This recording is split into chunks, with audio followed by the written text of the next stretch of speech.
Hi, welcome to Blog to Your Talent. This is lesson 4. We are on the topic of why you should blog. One of the reasons you should blog to your talent is because you want your writing to have purpose. And with a blog, you usually have an audience in mind. In fact, if you don't have an audience in mind, you need to find out who that is. And later on in the rest of the workshop, we're going to find out about this. But you want to write to people like you care about what you're writing about. Now, Wikipedia is an example of articles that are chock full of information, but frankly, it's good for information, it's good as a reference, but frankly, they're very boring to read. And you do not want to become Wikipedia. You want to use Wikipedia and then use that information to talk to others through your blog posts, but you want to talk to others with a style. You want to have a purpose. And so as you're blogging about your talent, you're going to find yourself, after you get past the first awkward blog post, you're going to find yourself really caring about what you say. In fact, you're going to care so much about what you say that instinctively your style is going to grow. And so, Renee, what have you noticed with kids that have blogged but haven't really understood about blogging to your talent or writing like Wikipedia? What are some of the problems you've noticed there? Well, I think one of the dangers is that you read something and you know that you're supposed to rewrite it in your own words. You can't copy and paste it and then turn it into your parent or teacher. And so you try to put it in your own words, but you're just kind of switching words around. And you don't really care a whole lot about that topic anyway.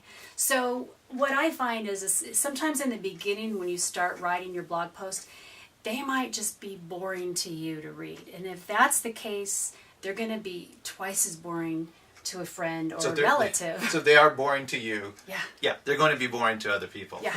And this is the good news. This is the good news. In the past, we've been taught that it's very research mode and you have to have a certain number of sentences in a paragraph and it has to come across a certain way. But with blogging, you get to put this in your own voice. And if you look at, I would say, 3 of our kids' blogs, you will notice that one tends to be a little bit more humorous because that son is humorous. He's pretty funny. And one is definitely able to just explain to you this is how things work and this is what you should do if you want to do this. So it's very instructional, how-to. And then another one is kind of starting to take on the same language of the people that he's reading about. And it's just, that's all part of the talent. So as you write, it's kind of combining your own personality into your writing, and you don't want to be too silly. I mean, if you're kind of a funny guy, you don't want to turn it into silly posts. That's different. But if you have something like, hey, this little phrase that I just read about, there's a little joke that can be attached to that, and you could just sort of make it your own personality.